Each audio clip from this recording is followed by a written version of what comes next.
ഏതായാലും വരും ദിവസങ്ങളിൽ കേരളത്തിൽ കാലവർഷം അതിശക്തം. ഒറ്റപ്പെട്ട ശക്തമായ മഴയ്ക്കുള്ള സാധ്യതയാണ് പ്രവചിക്കപ്പെട്ടിരിക്കുന്നത്. മെയ് 16 തെക്കൻ ബംഗാൾ ഉൾക്കടൽ, ആൻഡമാൻ കടൽ, ആൻഡമാൻ നിക്കോബാർ ദ്വീപുകൾ എന്നിവിടങ്ങളിൽ കാലവർഷം എത്താൻ സാധ്യതയെന്നാണ് കേന്ദ്ര കാലാവസ്ഥാ വകുപ്പിന്റെ മുന്നറിയിപ്പ്.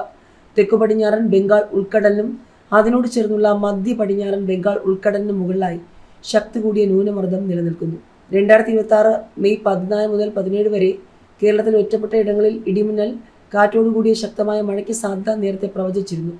വരും ദിവസങ്ങളിൽ കേരളത്തിലും മാഹിയിലും ഒറ്റപ്പെട്ട ഇടങ്ങളിൽ ഇടിമിന്നലോടുകൂടിയ ശക്തമായ മഴയ്ക്കും മണിക്കൂറിൽ 30 മുതൽ 50 കിലോമീറ്റർ വരെ വേഗതയിൽ വീശിയേക്കാവുന്ന ശക്തമായ കാറ്റിനും സാധ്യതയുണ്ടെന്ന് കേന്ദ്ര കാലാവസ്ഥാ വകുപ്പ് അറിയിച്ചു.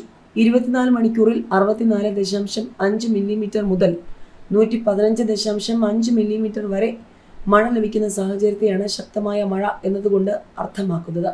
സംസ്ഥാനത്ത് അതിശക്തമായ മഴയ്ക്ക് സാധ്യത. 2 ജില്ലകളിൽ ഓറഞ്ച് അലർട്ട് പ്രഖ്യാപിച്ചു. 8 ജില്ലകളിൽ യെല്ലോ അലർട്ട്. സംസ്ഥാനത്ത് പരക്കെ മഴയ്ക്ക് സാധ്യത. ഒറ്റപ്പെട്ടയിടങ്ങളിൽ ശക്തമായ മഴയ്ക്ക് സാധ്യതയുണ്ട്. മധ്യ വടക്കൻ കേരളത്തിൽ മഴ കനക്കും. 2 ജില്ലകളിൽ ഓറഞ്ച് അലർട്ട് പ്രഖ്യാപിച്ചു. ഇടുക്കിയിലും മലപ്പുറത്തും അതിശക്തമായ മഴയ്ക്ക് സാധ്യതയുണ്ട്. 8 ജില്ലകളിൽ യെല്ലോ അലർട്ടും പ്രഖ്യാപിച്ചിട്ടുണ്ട്. കാസർഗോഡ്, കണ്ണൂർ, വയനാട്, കോഴിക്കോട്, പാലക്കാട്, തൃശൂർ, കോട്ടയം, എറണാകുളം എന്നീ ജില്ലകളിലാണ് യെല്ലോ അലർട്ട് പ്രഖ്യാപിച്ചിരിക്കുന്നത്. മഴയ്ക്കൊപ്പം ശക്തമായ കാറ്റും ഇടിമിന്നലും കരുതിയിരിക്കണം. കേരള തീരത്ത് മത്സ്യബന്ധനത്തിന് വിലക്ക് ഏർപ്പെടുത്തിയിട്ടുണ്ട്. അടുത്ത ദിവസങ്ങളിലും മഴ തുടരും. ഇത്തവണ കാലവർഷം നേരത്തെ എത്തും.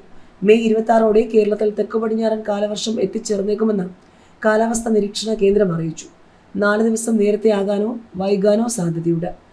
അടുത്ത 24 മണിക്കൂറിനുള്ളിൽ തെക്കൻ ബംഗാൾ ഉൾക്കടലിലേക്കും ആൻഡമാൻ കടലിലേക്കും കാലവർഷം എത്തിച്ചേരും. സാധാരണ ജൂൺ 1 കേരളത്തിൽ കാലവർഷ സീസൺ തുടങ്ങാറുള്ളത്. കഴിഞ്ഞ വർഷം മെയ് 24 കാലവർഷം കേരള തീരം തൊട്ടിരുന്നു.